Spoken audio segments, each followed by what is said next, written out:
எனக்கு அருமையானவர்களே, ஆண்டவராய் இயேசு கிறிஸ்துவின் இனிய நாமத்தில் ஒவ்வொருவருக்கும் என்னுடைய அன்பின் வாழ்த்துக்களை தெரிவிப்பதில் மகிழ்ச்சி அடைகிறேன். இந்த நாள் கர்த்தர் உண்டு பண்ணின நாள். இதில் களி கூர்ந்து மகிழ கடவீர்கள் என்பதைப் போல உங்கள் வாழ்க்கையிலும் கர்த்தர் கூட இருந்து இந்த நாளை உங்களுக்கு மகிழ்ச்சிக்குள்ளாக உங்களை நடத்துவாராக. ஆம், எனக்கு அருமையானவர்களே, கர்த்தர்களை ஆசீர்வதிக்கிறதுக்கு ஒரே ஒரு வழி என்ன தெரியுமா? நாம் கர்த்தரை தேடுவதுதான். கர்த்தரை தேடும் போது நாம் நன்மையை காண்கிறோம். அவரை எவ்வளவாய் நாம் கர்த்தரை தேடுகிறோமோ அந்த அளவு தேவன் நம்மை ஆசீர்வதிக்கிறார் என்று வேதவசனத்தில் பார்க்கிறோம். ஆகவேதான் இந்த நாட்களில் விசேஷமாக நாங்கள் செப்பனியாவின் புஸ்தகம் 2வது அதிகாரம் 3வது வசனத்தில் ஆண்டவர் சொன்ன வார்த்தையை தியானிக்கிறோம். தேசத்தில் உள்ள எல்லா சிறுமையானவர்களே, கர்த்தருடைய நியாயத்தை நடப்பிக்கிறவர்களே, அவரை தேடுங்கள். தேசத்தில் இருக்கிறதான எல்லா குடிமக்களும், தேசத்தில் வாழுகிற எல்லா சிறுமையானவர்களும், எளிமையானவர்களும், நாங்கள் இந்த நாட்களில் கர்த்தரை தேட வேண்டும். கர்த்தருடைய தேவனுடைய வேலையை நடப்பிக்கிற ஆசாரியர்கள் உட்பட தெய்வ ஊழியர்கள் யாவரும் கர்த்தரை தேடுவோம். அவருடைய சமூகத்தை நித்தமும் தேடுங்கள் என்று ஆண்டவர் சொன்னாரே. ஆண்டவருடைய சமூகத்தை நித்தமும் தேடுவோம். முதலாவது தேவனுடைய ராஜ்யத்தையும் அவருடைய நீதியையும் தேடுங்கள் என்று சொன்னாரே, அவரை தேடுவோம். முதலாவது நாம் கர்த்தரையும் அவர் சமூகத்தையும் நிச்சமும் தேடும் போது தேவன் தாமே நமக்கு உதவி செய்வார். இன்றைக்கு நம்முடைய வாழ்க்கையில அநேக தேவைகள் மத்தியில இருக்கிறோம். அநேக நெருக்கங்கள் மத்தியில நாம் போய்கொண்டிருக்கிறோம் இல்லையா?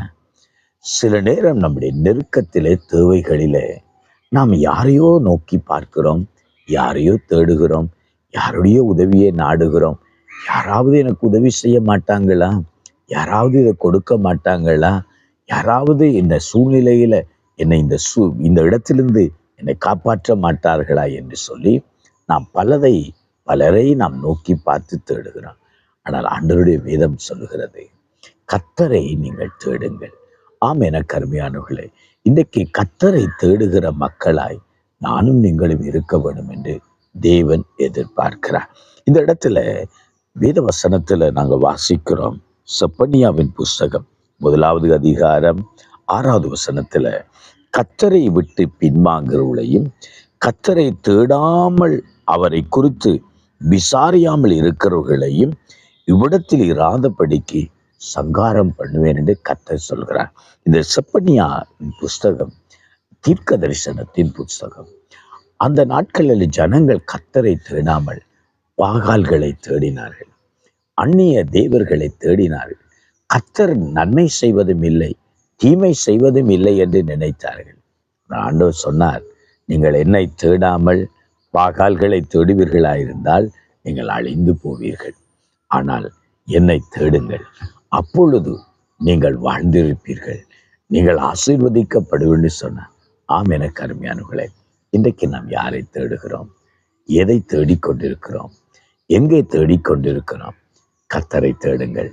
அவரிடத்தில் நன்மை இருக்கிறது. அவரிடத்திலே தான் நமக்கு நன்மை இருக்கிறது. ஆகவே இந்த இடத்துல நம்முடைய கண்களை மூடி, தேவனே, உண்மையே நான் தேடுகிறப்பா, அந்நிய தேவர்கள் எனக்கு தேவர்கள் அல்ல, நீதான் என் தேவன் என்று சொல்லி அவரையே நாம் நோக்கி பார்ப்போமா? எங்களை நேசிக்கிற எங்கள் அருமை தகப்பனே, இந்த வேளையிலும் அப்பா, உங்களுடைய பிள்ளைகள் உம்மை யாரெல்லாம் நோக்கி பார்க்கிறார்களோ அவர்கள் பிரகாசிக்கப்படட்டும். இயேசுவே, உம்மை தேடும் போது உங்களுடைய பிள்ளைகள் சுகித்திருப்பார்களா? தேசத்தின் குடிகளாய் சிறுமையும் எளிமையுமான நாங்கள் உம் முகத்தை தேடுகிறோம், உம் சமூகத்தை தேடுகிறோம், உடைய பாதத்தை தேடுகிறோம். ஆண்டவரே சாமி, கர்த்தருடைய ஊழியத்தை நடப்பிக்கிற நாங்கள், உடைய வேலையை செய்கிற ஆசாரியர்களாய் இருக்கிற நாங்கள் உம் சமூகத்தையே தேடுகிறோம். கர்த்தரே, இந்த நாளிலும் எங்கள் வாழ்வு நாளுக்கு உரிய எல்லா நன்மைகளையும் எங்களுக்கு கொடுக்கிறவர் நீர். உம்முடைய பிள்ளைகளையும் ஆசீர்வதிப்பீரார், ஆசீர்வதிப்பீரார். இயேசுவின் நாமத்தினால் இந்த நாளிலும் ஜனங்களை ஆசீர்வதித்து ஜெபிக்கிறோம் நல்ல பிதாவே. ஆமேன், ஆமென். ஆமென கருமையானவர்களே, இந்த கற்றரை தேடுங்கள். இந்த நாளுக்கும் உங்கள் வாழ்வுக்குரிய நன்மைகளை அவர் உங்களுக்கு தருவார். God bless you.